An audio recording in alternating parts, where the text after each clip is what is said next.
So we got Nick Lyston. He wants to talk about veganism. Oh, cool.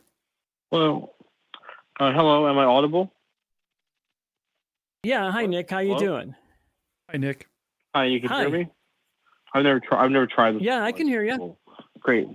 Yeah, Great. I've got Okay, it says cool. here, can a decent person take the lives of a vulnerable, love-capable beings with their only end being taste, pleasure, habit, and convenience? Yep, that's it. Is that your question? Yeah, I mean, there's a typo there. There shouldn't be an A before vulnerable, but other than that, that's it. Yep. Okay. Oh, I assume you're a vegan. I was gonna say that too. Yeah. So.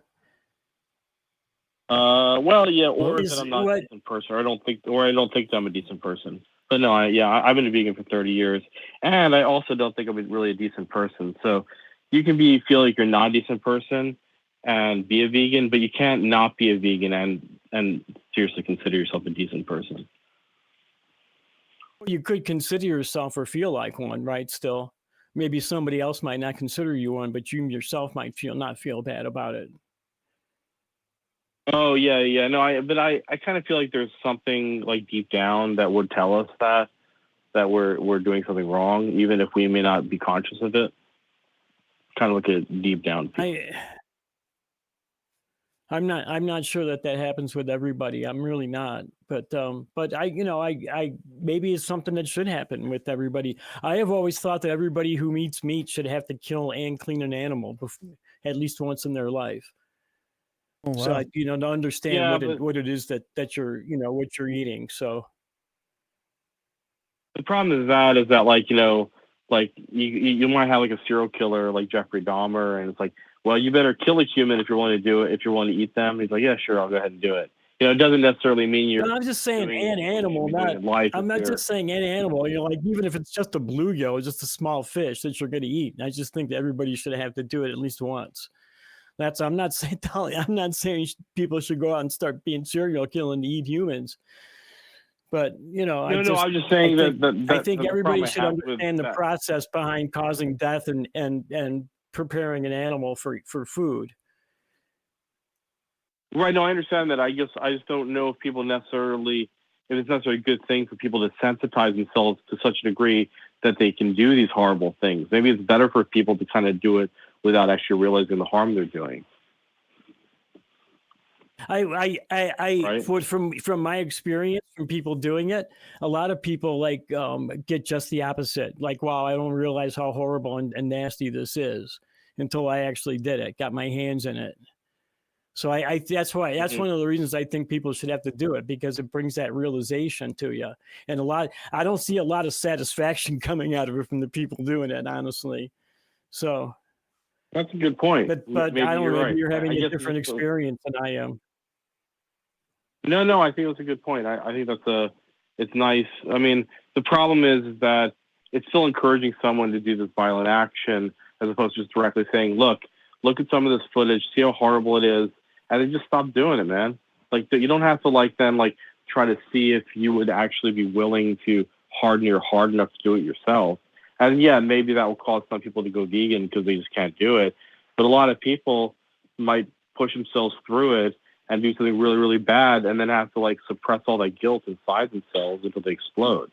I mean, it's better just to give it up. Oh, then maybe that's you're like bolstering my point. If that's the way you feel about it after having done something like that, then maybe you shouldn't be eating meat. And I think a lot of people come away from that experience that way. I personally am not a vegan. I'm a kind of like a semi-vegetarian. So I'm doing it for health reasons, not for moral reasons. So obviously, because I'm not a vegan, but I think I honestly think if you're going to eat meat, you should have to know that that's what it takes. That it's this horrible, bloody, violent, nasty thing that is putting meat on your plate. It's not a question of self-satisfaction. It's a question of demonstrating what a horrible, violent act it is. So why are you? I mean, I am really curious, given the fact that you know how horribly violent it is, and I assume you also know that you could be totally healthy on a plant-based diet. What could possibly you be using to justify participating in something you know is so I, violent. I have different moral standards than you do. For one, I think life is life. No matter what life it is, we shouldn't be destroying it if we don't have to. And I don't draw the line between sentient life and non-sentient life. I'm not even sure where we draw that line. So right, it's sort of like a Loki's wager kind of thing. You can have all the head but none of the neck. So I feel like if we have to kill something to live, we just have to deal with that. I feel just as bad about killing a carrot as I do about killing a fish. So I mean, do you have you can any? laugh, but that's the way I feel about it. I think it's just the same. Do you have any pets, like dogs or cats, like companion animals? No, I don't.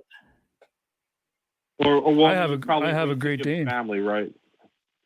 Well, I mean, if like a fireman came into your house and saw that there were like 3 house plants, and he chose to like save the 3 house plants over, let's say, your son and your dog, and then you're like, why did you could have taken saved my son and my dog?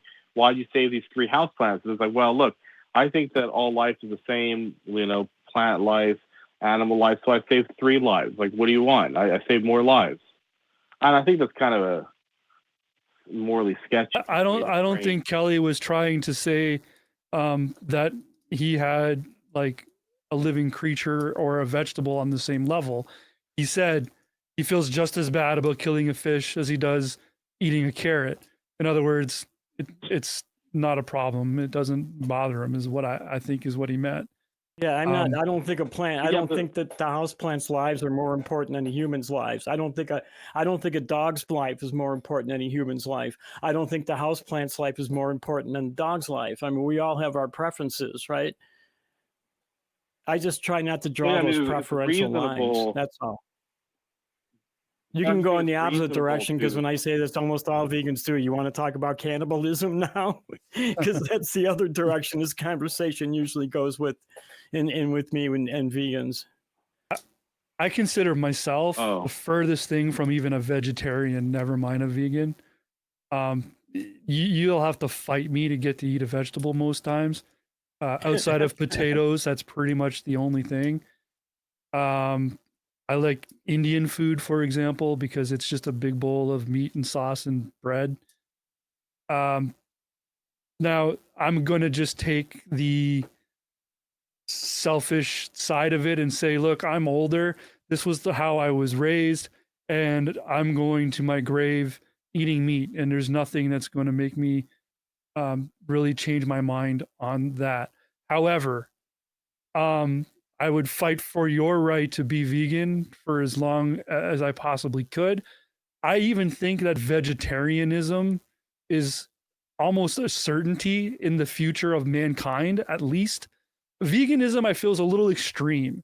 It's a little much, but vegetarianism, even my own nephew, who's 10 years old now, there's certain meats that he's just like, nah, I'm good.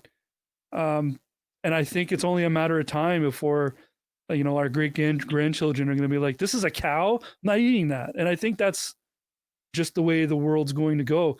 And it also just becomes easier too, right? Because you're a vegan, so I don't have to tell you. You have to watch and monitor your diet, everything you're eating all the time, to make sure that you're getting the vitamins you need.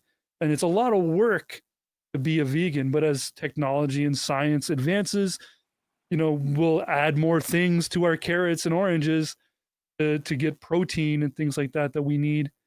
And yeah, I can see a world that goes vegetarian at the very least. I mean, I live in a country of 40 million people. 1 million of them are vegetarian. And there's a vegetarian item on every menu in my country. So yeah, I think it's a very real prospect. Now, I already brought up cannibalism at the beginning when I brought up Jeffrey Dahmer, so we've already kind of covered that. Oh, sorry. But no, I was just joking. Like, I did bring up cannibalism, actually. That's cool. Yeah. I just think that, like, when it comes to like if we look at ourselves, look kind of like the worst actions that we can possibly do, I would say it would probably be somewhere along the lines of taking advantage of a position of power to oppress a group of individuals that can't speak for themselves and are totally vulnerable, and oppressing them to such a degree that more animals are killed, more birds and mammals who are all capable of love are killed in the span of a single week than every human in the entire planet. Like every month, there's multiple things. You know, if they were all humans, it would be, and we're on billions, almost 100 billion every year. That doesn't include the fish. So it just seems to me like if we really wanted to if we really want to eliminate the worst thing that we can do in our lives, it would be starting with being, with not participating in purchasing animal products. And I think that, Right. and that's why I said, like, how can anyone really consider themselves a decent person if they're not willing to at least do that, especially in a modern time when it's so easy to eat and thrive and find tons of different variety on a completely plant-based diet? Like, what could possibly justify it? I guess that's terrible. What's so terrible about like cheese and dairy, just in general speaking? Just curiosity, like, well, why vegan? So you're still paying for it's a categorical difference between paying for a violent, lethal exploitation of an animal or not. And the dairy industry definitely is on the side of paying for a lethal, violent exploitation of an animal. I mean, I'm a veterinarian. I actually spent my clinical year working a lot of dairy farms, so I can tell you firsthand that that we would come into the dairy farm and look at their charts, and the moment their cow's milk production started decreasing around the third or fourth pregnancy, we'd take a red marker and just put an X through it, and that animal would go to the slaughterhouse. Like, that's her reward for having her baby stolen from her, and if they're male, killed year after year to keep her in milk. And then her reward is, after a fraction of a normal lifespan, a quarter of a lifespan at most, she's sent to a slaughterhouse to join her calves that were sent there when they were first born. I like, why would anyone want to pay for an industry that does that to help with animals? If practices were different, would you be okay with dairy products then? If it was just the practices were different? I mean, so like a practice in which the R's. Let's just say it's 40,000 acres of cows, and they're free to breed and live all they want. But once a week, we'll come out with a truck and we milk a few, right? Now, just mathematically, you get exponential growth if you weren't killing all the males. So you'd end up, having like hundreds of thousands of cows in a small tract of land. So it wouldn't really work mathematically. It's just a hypothetical question. I think we're not looking at the feasibility of doing this, but I'm trying to figure out where the line is drawn. Yeah, is it really about dairy, or is it about the treatment of animals? So I'm uncomfortable with using another animal as any sort of means to an end, but I suppose there are times where you could have a reciprocal relationship with an animal where you're getting something from them and giving something to them that's of equal value.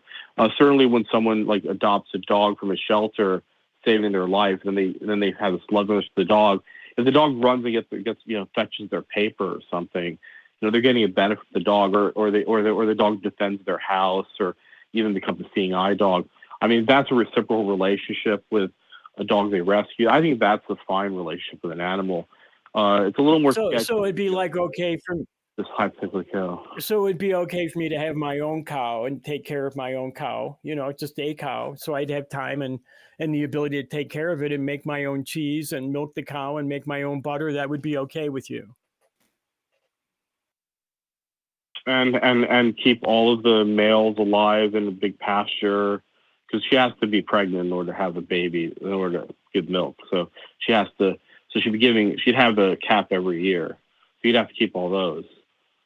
It doesn't work that it doesn't. I thought it worked the same way as it did with humans. As long as you kept milking them, they would keep giving milk. That's way. They have with human people, they don't have to have a baby every year to keep giving milk, as long as they just never stop giving milk. That's how midwives, made money throughout medieval times. Yeah, no, that's right? True. I mean, no one ever. Yeah, I have heard that. Well, that doesn't happen just because in the dairy industry, just because it's a very inefficient process. So I haven't really seen that firsthand myself. That sort of practice of kind of keeping a cow around for a long time. I'm just trying to stretch their milk out, even if it's not as prolific as it was. I mean, these cows been bred to produce way more milk than they really should have to. And that makes them, prone to things like mastitis. And I guess I don't like, it makes me kind of uncomfortable with this idea of having a cow like this. But I definitely think that in the spectrum of behaviors, you could probably do that and maybe still consider yourself a decent person. So maybe that's the exception that proves the rule. Because it seemed to me like when in your description of your problem, as Justin pointed out, thank you, Justin, it seemed like your problem really was with the industry and the way the animals were treated. Well, yeah. What about eggs? It's also that, well, eggs is similar to the dairy. Like they sex the way they hatch all of these eggs, then half of them are females and half of them are males, and the males go in a conveyor belt and ground up alive. And so where's the dairy industry? The eggs we eat are unfertilized, though, right? So they're just that's laid eggs. Right. Yeah, that's not egg Yeah, I'm from the hatchery. So so in the same way that 9 to 10 million male calves are killed on near the first day of life because they're excess to the milk industry, about 7 to 8 billion little baby male chicks are either suffocated in a big bag or put into a macerator the moment they're hatched because they're not useful to the egg industry. Mm-hmm. And that's kind of what you're paying for when you buy eggs, in addition to all the suffering that the females go through, which is substantial. But the eggs themselves are not fertilized. So where do we draw the line between like sentience or consciousness and non-sentience or consciousness? Well, some vegans will kind of disagree with how much emphasis I put on this. But for me, I'm very, I think that the fact that birds and mammals in particular have been shown to be able to express, very complicated emotional states like grief and love. Mm-hmm. It's very, I feel like our first step should be eliminating all of our, impact on birds and mammals. I still think that, we don't know a lot about fish, and science is kind of suggesting that fish are capable of feeling pain and maybe other complex emotions too. I think we should err on the side of caution when it comes to fish, even if I'm not as confident that they're capable of by their deaths, losing the opportunity to experience the sort of transcendental, feelings of joy and love that, that you and I make our lives worth living. I don't know if fish are able to experience that sort of thing, but I think they might be able to. So I leave them alone. Yeah, Now insects. I've seen research that kind of goes. I've seen research that seems like it goes both ways. It from what I've seen, it seems like humans and fish are a lot alike. Some of them are sentient and some of them aren't. So. Well, yeah. So I've definitely. I'll let you know that I definitely, in my mind, have had a lot of hard thoughts. On at the very least, say dropping pork from my diet because of pigs are incredibly intelligent, and I am a dog person, and I've heard that pigs are smarter than dogs. So I've definitely had those long hard thoughts, but I feel like I'm just I don't want to say I'm a victim of my generation, but I'm a Canadian, so I've had caribou, I've had so many different types of meats like moose and deer and stuff too, and I like it. It's my primary source of my diet. But if I'm ever lucky enough to have a kid of my own someday and they come to me and they're vegetarian or vegan, hey man, let's do it. You got my full support. Do whatever we can to keep that going, because like I said, I think the future does at the very least lie in vegetarianism, but I'm not 100% sure that, you make a great case as far as the dairy thing with killing the male calves and stuff, but I'm sure genetics will get to a point where we can just choose which sex we need and want, and hopefully we can stop that practice. so that we can still have chocolate milk because I like chocolate milk. I know. I think we were nowadays talking about, yeah. Mhm. Mhm. No, go ahead. Sorry, I didn't mean Go to ahead. interrupt. Oh well, I mean, I was gonna No, go say ahead. that nowadays. Oh, can you hear me still? Hello. Yeah. I Hello? was just going to say, go ahead. You're the Oh, I'm guest. I sorry. want you to talk first. Okay. All right. Well, cool. Well, just please interrupt me if I'm going on too long, because I tend to ramble sometimes. And I think that Oh, I there are will. really some great alternatives. Okay, good. All right.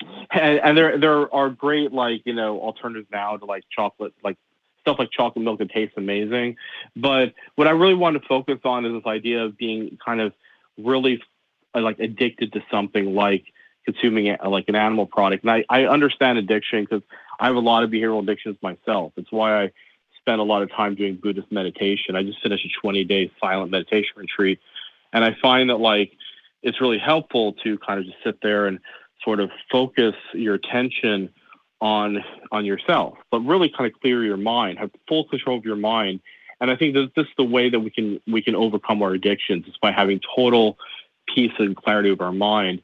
And what they teach you in these practices is that you can't have a clear mind. You cannot find wisdom if you are behaving in an immoral way. And as I said before, I think that the worst thing we can possibly do is take advantage of someone that's helpless to us. So I feel like the best way to overcome like an addiction like that is to really make yourself aware of how horrible it is for these animals. And then it will be like lifting up like this like kind of the shell that you didn't even know you had. It's a liberating feeling. It doesn't require any sort of willpower at all. You just have to think about the victims. It's really easy. Sorry, that's a babble. I'm curious about something. I want to ask you a question, if I may. Would you consider a vegan diet for a dog cruelty to the dog, or are you one of those people that think that like even our pets could live a vegan lifestyle?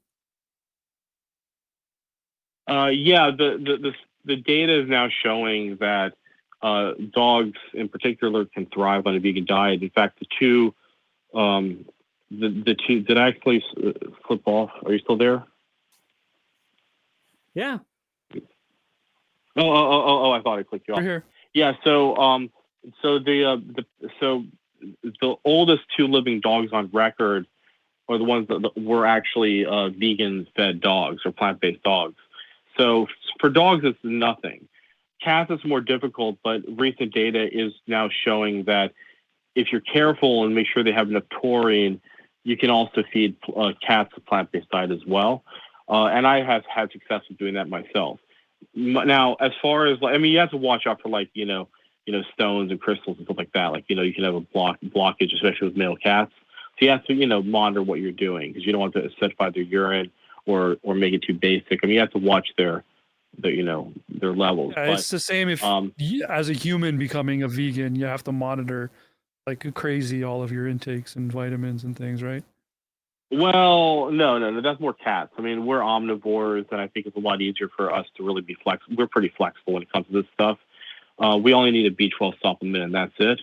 But cats is a little more difficult, but it's definitely doable. Snakes, I don't think that there's a way of doing it with snakes. So that's a bit of a hard one for like snakes. The dogs and cats, sure. Actually, I've recently heard about snakes becoming a possibility for like a new popular protein because they breed a lot heavily and quickly.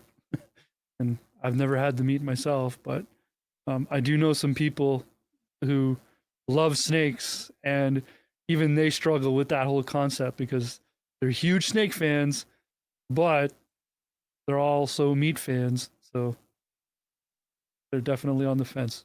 Okay. Well, is there a I guess certain, we don't know how to feed them. What I always wonder is usually veganism is a moral thing, and it's about sentience, right? Like you've been saying, sentience or consciousness.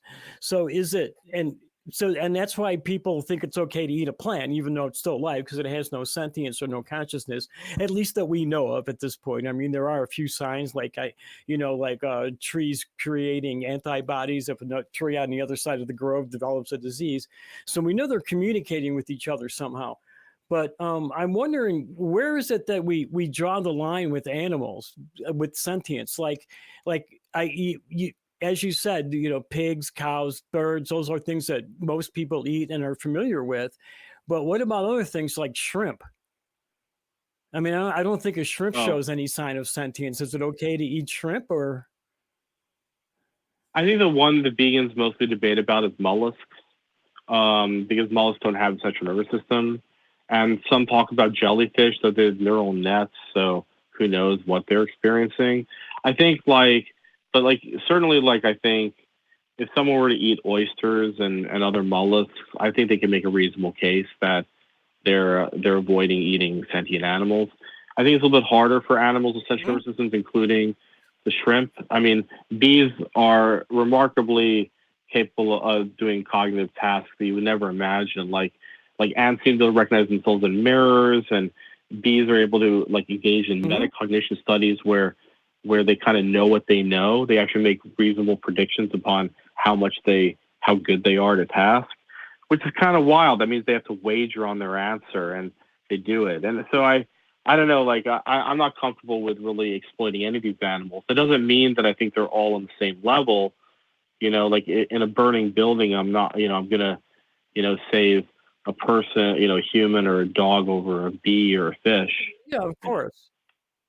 Of course. Yeah. Just because, just as Justin pointed out before, I don't think they're all on the same level. But I do wonder, where can we draw these lines at? And that's what I don't know if you recall me mentioning Loki's wager, or if you know anything about it, but that's basically what it is when we have to draw a line somewhere and we don't know where that line is. How do we know? How do we know what's okay to eat in this case? If we all became vegans and we all decided not to eat sentient things, how do we know what we can and can't eat? Who's going to decide that? That's what I'm wondering. I'm not trying to argue with you. I'm just trying to I don't know, throw a monkey wrench into the works, I guess, to point out what some of the problems that we might have with it in the future. So I actually have kind of, I think, a clever response to this, which is that we take cues from the legal system when, especially the idea of juries have to be, you have to find that someone is guilty beyond a reasonable doubt before you condemn them to death. If we took something like that from them, then it would be the same question. Are we sure beyond a reasonable doubt that this individual is not sentient? And if we are sure beyond a reasonable doubt, maybe for an oyster, I'm certain beyond a reasonable doubt that an oyster is not sentient, and therefore I can send them to death without being concerned that I'm wrongfully doing so. Similar as sending and all of these animals, we have science and studies, and you could have committees that really determine what is the likelihood that this being is capable of sentience, is capable of love, and then make our determinations similar as we would for criminal cases. That's kind of how I think we should do it.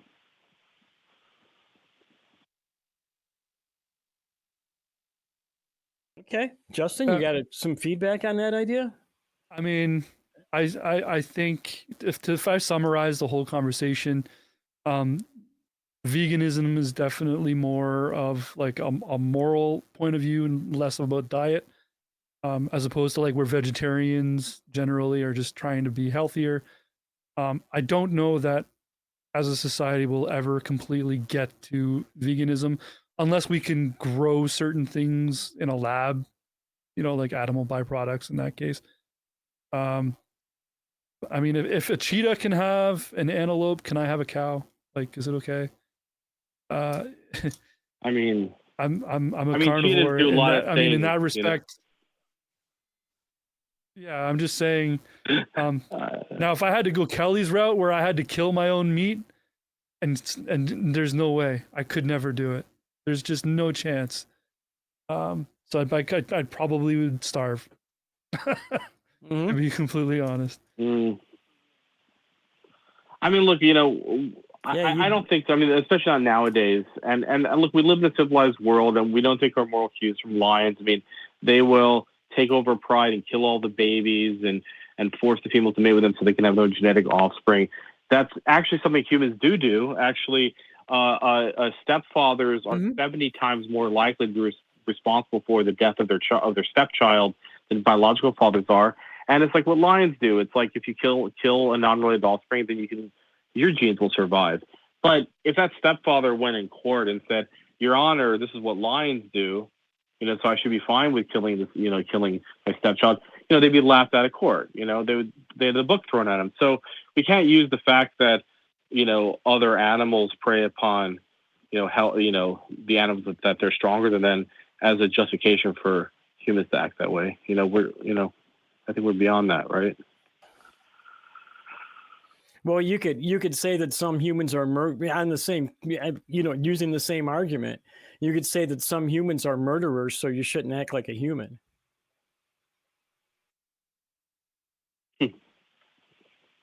Yeah, well, I mean, I don't know what it is to Anyways. act like a human. I mean, what does it even act like a lion? I mean, you should look up. There's a lioness named Kamuniak that adopted all these oryx calves. She wouldn't kill the baby oryx calves, so she actually starved herself to death protecting this pride of oryx calves that she collected. She wouldn't kill them, So what is it to be a lion? I mean, she was very gentle to those babies. I mean, I consider myself part of that food chain and at the apex of that food chain, and part of that chain for me is meat.